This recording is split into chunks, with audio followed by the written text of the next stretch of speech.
Hi everyone, thank you so much for being here and for staying with us for this fireside chat. As was mentioned, I'm Kornelia Kitazou. I'm the head of public relations for EYP Cyprus. And I will be facilitating this dialogue today. I'd just like to thank the organizers of the Cyprus Forum for providing this platform. It's truly an honor to be amongst so many esteemed speakers today. We're going to begin the discussion with a quick intervention from Mr. Kyrtsos, who will be presenting some introductory points before we go into a broader discussion and then eventually accept questions from the audience. Thank you very much. My name is Georgios Kyrtsos. I come from Greece. I'm a member of the European Parliament for the past 9 years and 4 months.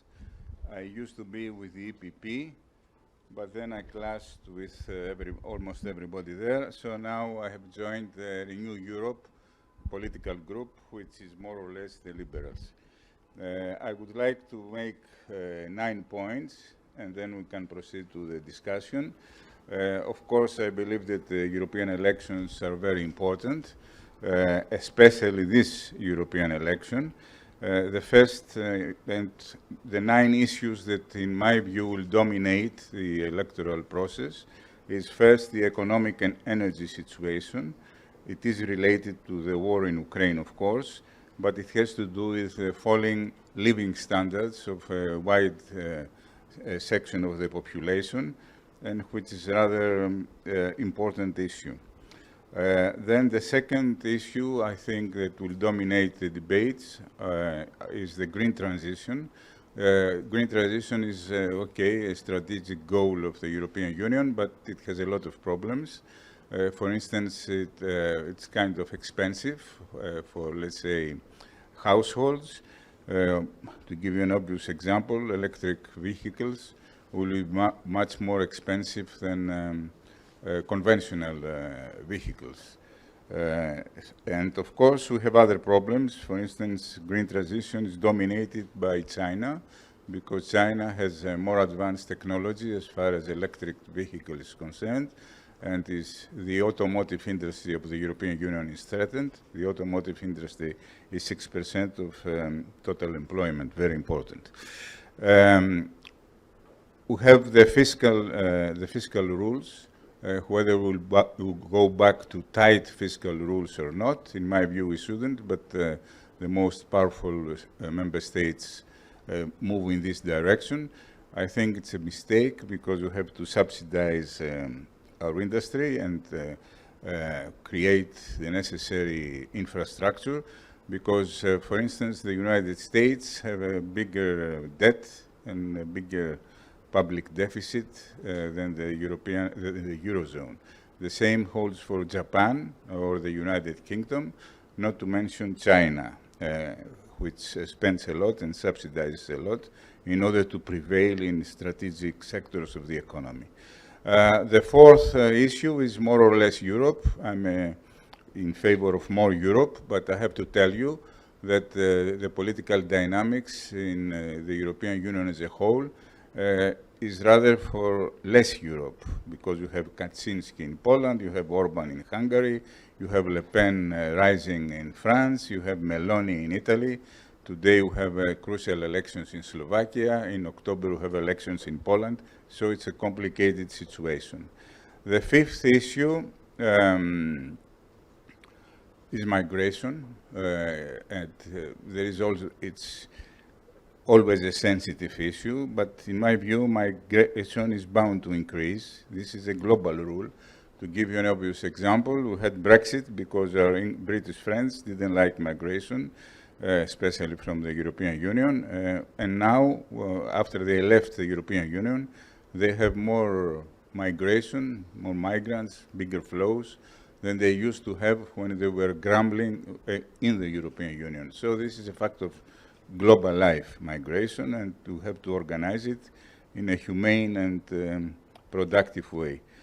very difficult, of course, and usually the right-wing and extreme right-wing parties are more flexible in, let's say, taking advantage of the issue. It's a characteristic example of Meloni, the Prime Minister of Italy. When Draghi was the Prime Minister, she was claiming that she had to become Prime Minister to reduce migration. She became Prime Minister. Migration is double the rate than it used to be, but now Meloni blames Brussels and others. Sixth point, the war in Ukraine. I visited Ukraine, I went to the front line. I have to tell you that things are pretty bad there. The war is going to last. And of course, this has to do with the strategic autonomy of the European Union, whether Trump is going to win the next elections. It's a very confused, very critical issue. And also, this is of special interest to Cypriots and Greeks, because in the European Union, everybody is against, almost everybody, at least at the governmental level, is against Russian expansionism and revisionism, and almost nobody at the governmental level deals with Turkey's expansionism and revisionism. So there are no good and bad expansionists or revisionists, in my view.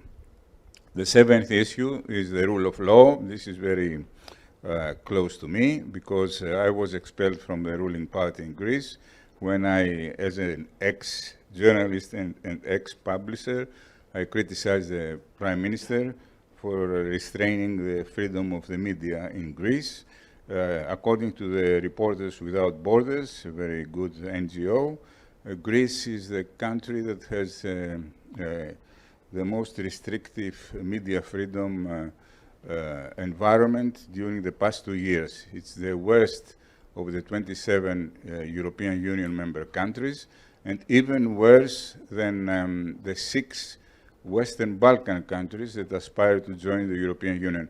Its number, according to Reporters Without Borders, it's number 107 in the global, let's say, ratings, and Albania, which is the worst in Western Balkans, is 105.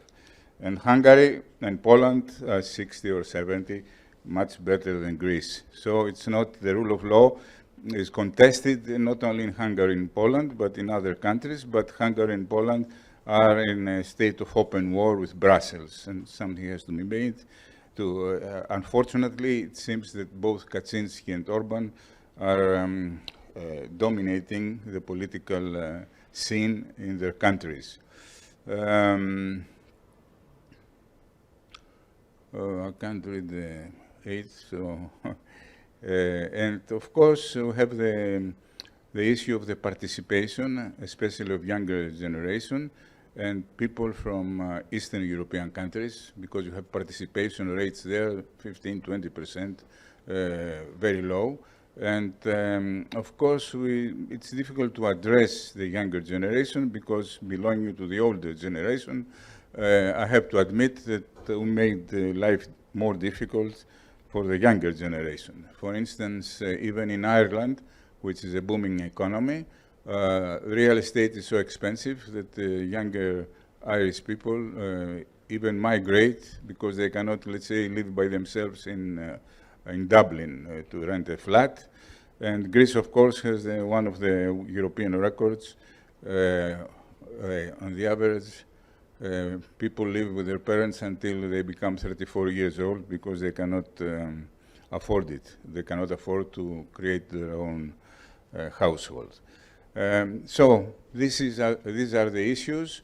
I believe that the present dynamics lead to a shift to the right and the extreme right, and in favor of Eurosceptic and anti-European political forces, which means things will be more difficult to handle during the next 5 years. Of course, these are the dynamics, and our mission is to change these dynamics through productive dialogue and political action. Thank you very much. Thank you, Mr. Kyrtsos. Based on what was just mentioned and the current political climate in the European Union, we'll be moving on to really discuss the role of the European Union and fostering a more productive collaboration with the youth. And given this context and this environment, how then we can move towards a more substantial and meaningful participation of the youth. And I think Mr. Parmakkis will be answering that question. Okay, you hear me? Thank you, Kornelia. Just Christos, please, to everyone. No, Mr. Parmakkis. I want to start with saying a big congratulations to Oxygono for organizing that event. It is very important in our difficult times to keep our democracy, and to keep our democracy, we should participate in it. So congratulations to you that you stayed. I made some notes here, but I believe in live conversations, so let's throw them away. And okay, the European Union, I will make some points. The European Union have to encourage especially young people to participate in the decision-making process. But first of all, the European Union should become the body that are showing the example to every other, and that are protecting the rights and the values for which it was established then. So, now, in the European Union, we are facing a lot of problems. There is a big institutional problem in the European Union. We don't trust the European institutions, and we don't believe that they can protect our rights and these values. For example, a European citizen in Nicosia, equal European citizen with Brussels, but they are not living equally, and their rights are not protected equally. For example, in the education area. In Cyprus, the education is very, very bad, especially public education, and I believe there is no quality education in the public sector in Cyprus. So how can this European citizen and young citizen have the equal rights and the equal opportunities with a European citizen in Germany, in Belgium, in France? And then we can proceed to the member states, which in a lot of member states there are no enough democracy, and democracy is the key value for which European Union was established, and all of that made the people not to trust the EU. That's not the issue only of the EU. That's the issue of each member state. And today I want to discuss with you how we can fix all of that, what is especially the problems. And Kornelia, can you remind the question, because I want to make sure that I answer it well? Yes, so what the role of the European Union is in fostering a collaboration with the youth, and ensuring that this participation of the youth is actually meaningful and not just a performative act. Okay, I believe I tell a lot of things about that. Maybe the European Union should give more opportunities to the youth and protect them. For example, the European Parliament, I don't know if by the law they can, but they should pressure the national governments to make sure that young people can vote from 16 and can be elected from 18. In Cyprus, for example, 17 years old, I'm 17 almost, I'm 16 now, in 1 month I will become 17. In Cyprus, 17 years old people can go to the army and must go to the army and hold weapons, but can't run for the elections. Is that fair? No, it isn't. It ain't. And a lot of other stuff. And I'm now again going to schools. In Cyprus, schools are not promoting democracy, and the European Union should take responsibility about education. Now is responsibility of each member state. So I believe that we, in our discussion, we will bring all of that to the top. Thank you. Mr. Kyrtsos. Yes. Well, I agree with you. Of course, there is a generation gap, because you have less than half the age of my children. So I'll try to communicate as best as I can. I think that the European Union is not. I know it's not a full union, unfortunately. So there are no common European policies, especially as far as education is concerned, and in other sectors. So we depend mainly on the member states. And I have to tell you that in Greece, we believe that your educational system in Cyprus is good relative to the Greek system. Anyway, I believe that we should increase, let's say, the European budget, but powerful governments of powerful member states do not want this, because the European budget is just 1% of GDP, which is not adequate to finance common projects. Anyway, the European Union is in a position to send positive messages to younger generation. And if you think that the European Union started as after the Second World War and after, let's say, 80 years of enmity between Germany and France, at least the level of symbolism and messaging, we are doing well. And there are, of course, educational programs that foster the collaboration of the European youth, but I fully agree that a lot of things have to be done, both at the national and the European level. Unfortunately, as I said before, the political dynamics are in favor of the forces that want less Europe, less financing, less European policies, rather than in favor of the forces that I support, that believe that the solution to all these problems is more Europe. I just want to make it clear, thank you for that opportunity, because I want to say that I strongly believe in the European Union. I'm pro-European, I don't know, politician. Yes, I love European Union and the idea, and of course there was a lot of progress, a large progress that been made since the World War II. And we are facing now a lot of challenges, and on the ongoing invasion in Ukraine that you mentioned is one of the biggest challenges, and the European Union answer on that challenge, and we are trying to answer it. But for example, for the education in Greece, I may agree that our education is a bit like higher on higher level than the Greek, but in Greece at least students without air conditioners in classes and on the 40 degrees can wear shorts. In Cyprus, no, and that's a very big issue, and it can be fixed very fast, but the Cyprus Ministry of Education are not doing that already 3 years, and we are trying with fellow students and with other people to fix that problem, which is very easy problem, but there is no responding from the stakeholders that should do that, I repeat. Thank you so much. I think that the interventions so far have kind of highlighted the political forces obstructing the full enactment of the democratic process, and this really draws back to our main focus today, which is how the youth can be involved in the policy-making process. And it comes back to youth empowerment and how they're meaningfully included.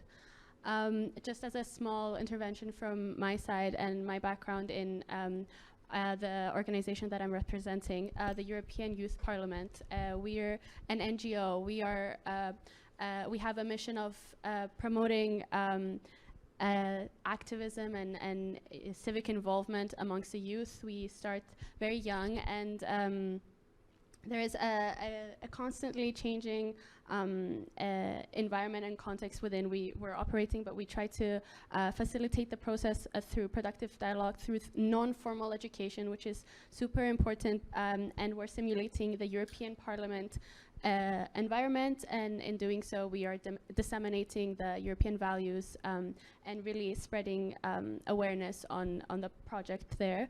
And then this comes back to this idea of actually the youth being active within politics, but then having to take a step forward, and then bridging the gap between activity and then actually having influence on policymaking. So I return the question to the panel, and I ask, how can we build formal mechanisms, a system that truly allows for citizen power and not just a symbolic contribution of opinions?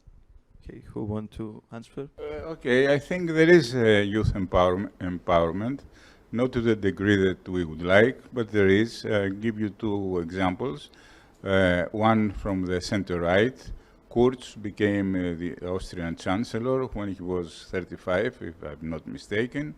And Sanna Marin became the prime minister of Finland when she was 35 as well. I'm the eldest Greek MEP, I'm 71, and I went to Singapore, and I was accompanied by a young lady from Sweden, a Green MEP, and she is the youngest MEP, 26 years old. But I do believe that the younger generation is one of the victims of the crisis, the way we manage it, the older generation, because whereas when we were young, we were almost sure that our life would be better than our parents' life, and that's what happened during the 70s, the 80s, and 20 years ago, before the Greek crisis and the Eurozone crisis. It seems now that the younger generation have a lot of problems to face, and this trend of improving living standards from generation to generation is challenged. So I think we need a new beginning as far as politics is concerned, because there is a trick. We always run after the votes of the pensioners, because pensioners are the people who vote. They are trained to vote, whereas the youth doesn't really participate to the same degree, because we don't, since the political system has mistreated them, they are not eager to participate. So we have to find as politicians ways and means to send positive messages to the younger generation. To give you an example, in the French presidential elections, the pensioners voted participation rate around 85%, and they voted for Macron. And the younger generation had the participation rate of less than 50%, and they voted almost evenly for Macron and Le Pen. So we have created confusion as far as the younger generation is concerned, and we have to redeem ourselves by changing our policies. Add something. It is very important for youth to actually participate in the decision-making process and not only iconically, made some statements. So for that, first of all, as I said before, the voting age should be lower, and the age for people to be elected in the institutions should be also lower than it is now. And this counts for all MPs, MEPs, presidential elections, and all of that. Then I believe that there should be a strong youth policy by each national government and by the European governments. For example, there should be goals, youth goals, which I believe the European Union has, and the politicians and the civil society should watch the government if they are doing that youth goals and what is the progress in them. We should improve the democracy in our schools, in the education area, and the participation of the students about the topical decisions about their future, about their now. We should understand that the country and the union is ours, and we will live in this union, in this country, and we should build the union in which we all will want to live. And now, not in the future, not in 20 years or now, just now. We are the citizens of today, not tomorrow. And lastly, there should be more involvement of youth in the decision-making process in the highest levels. I made a proposal to the President of Cyprus based on his political program also to involve more youth in the decision-making process, and I see that the presidency has this energy and they cares about involving youth in the decision-making process, and I'm very happy with that. And I believe that we all, the European Union, Cyprus and other member states, can do a lot to empower young people to participate. Yeah. As we're close to running out of time, I think it would be a good point to maybe open to some questions. Just to reiterate that we were just talking about kind of the decaying public trust and how that could be repaired, but it's also important to stress the role of the European elections coming up. So if there are any questions towards the panel. Okay, can we go? A lot of questions, huh? Good discussion. All right, can we go one here, and then we can see with time. Okay, so thank you. I have two questions. So, European election next year, Mr. Kyrtsos, do you believe that the compensation package and other benefits that MEPs are entitled prevents people from participating in the EU elections and voting in the EU voting procedure? Mr. Albuquerque from Portugal, an MP, told me this June in Strasbourg in the European Youth event that you're receiving much better salary and more benefits than domestic politics. So do you believe this is a reason from preventing? Okay, I don't think so. Of course, if you come from Greece, it's a complicated situation. If you come, let's say, from Finland or Germany, you don't really have a motive, a financial motive, to become an MEP, because by working in your country, you can make more money. So this, if you come from Greece or another less developed European country, it's true that our salary, which is 8,300 per month, is huge by Greek standards. Plus, we get an allowance of 300 euros per day when we are there. So we are probably 18 days, working days. This is another 5,400. You have, of course, to subtract the cost of living, especially in Strasbourg, where we go once a month, which is about 1,000 euros. So for every citizen, for every Greek citizen, 13 or 14,000 euros net is a huge sum of money. On the other hand, if you don't have these facilities, you won't be able to attract anybody from the Netherlands, Sweden, Germany, the more advanced countries. So the system functions in a way that penalizes MEPs from more developed countries and gives a bonus to MEPs from less developed countries. I can tell you my personal story.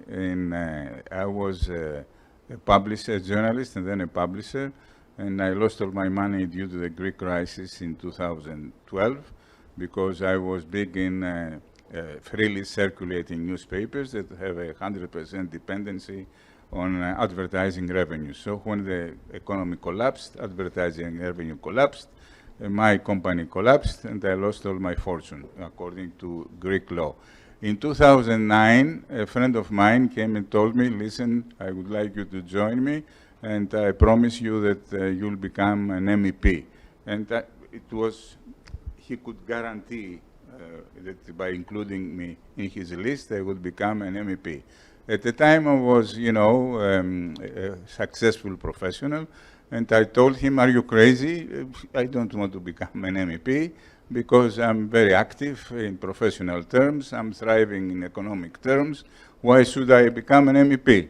And I said no. But in 2014, when I was already bankrupt and I didn't have, I was actually unemployed because I was successful from 30 to 60 years old. And then the Greek crisis came and 50% of, let's say, small and medium enterprises went bankrupt. And my generation was, let's say, obliterated because people that were for 10, 20, 30 years successful in professional and financial matters suddenly went bankrupt. So in 2014, I was really relieved that I was voted to become an MEP, because this was my, among other things, of course, to get out of a poverty trap that was due to the Greek crisis. So I believe this criticism holds for people like me that come from less developed countries of the European Union, but not for the majority which comes from bigger countries that are better well off. Okay, apologies, we're going to have to wrap up because we're running out of time, but you can ask the question after the session is over. I'm sure both speakers and myself are more than willing to answer all of your questions. Just to have some closing remarks, we just wanted to speak on the role of the youth in the EU elections. So if each of you could just very, very, very briefly kind of leave the audience with your message on EU elections and what the role is in terms of preserving the democratic process. Well, I believe that we should, as politicians, we should change our targeting and get more interested as far as the younger generation is concerned, because they are facing the most problems, and by definition, the future belongs to the younger generation. I don't know whether we'll succeed in these European elections in, let's say, having good participation of the younger generation, but despite the shortcomings of the political system, your participation is the only way to improve it. So I believe that, I want to believe that these European elections will bring some changes, or a lot of changes, to our daily life, a lot of changes for good, not for bad. I want to believe that the youth will participate in that elections, that we will have a huge youth participation, and the voting age will be lower. And I want to leave the conversation with a message that we should all take the responsibility to build a better future for us, for our union, for our country, and we can't do that. There is nothing we can't do together. So thank you, dear George, for coming here from Greece to participate in that discussion. Thank you, Kornelia, for hosting. Thank you all for coming. And with that, we just wrap up the discussion on the value of elections and how they're the cornerstone of our democracy and how important it is to build these bridges and synergies between the different generations and the youth and the institutions. Thank you so much for being here. Thank you to the Cyprus Forum. And that would be all.